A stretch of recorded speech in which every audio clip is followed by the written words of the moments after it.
मराठा आरक्षणात विखे पाटील हिरो, आता राजकीय गणिते आणि पडद्यामागील हालचाली बदलणार. मनोज जरांगे पाटील यांच्या पुढाकारातून मराठा आंदोलन 2 वर्षांपासून धगधगत आहे. मुंबईतील आंदोलनाने मात्र महायुती सरकारवर दबाव निर्माण झाला. आता यावर यशस्वी तोडगा निघालेला असला तरी यात हिरो ठरलेत मराठा आरक्षण उपसमितीचे अध्यक्ष व नगरचे पालकमंत्री राधाकृष्ण विखे पाटील.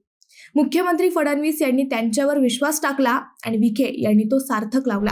आंदोलनानंतर शासनाने घेतलेल्या निर्णयाचे श्रेय जरांगे यांनी विखे यांना दिले हे सर्वांनी पाहिले. पण आता यामुळे विखे पाटलांचे राजकीय गणिते आणखी स्ट्रॉंग होणार आहेत. एकतर हा प्रश्न यशस्वीरित्या सोडून विखे यांनी फडणवीस व केंद्राच्या गुडबुकमध्ये पुन्हा नोंद मिळवली आहे, तर दुसरीकडे बहुसंख्य असणाऱ्या मराठा समाजाचा पाठिंबा मिळवण्यात ते यशस्वी झालेत.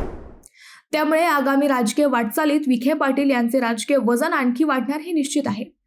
आगामी जिल्हा परिषदेच्या निवडणुकांमध्येच याचे चांगले फळ विखे पाटील यांना चाखायला मिळेल असे राजकीय जाणकारांमध्ये चर्चा आहे.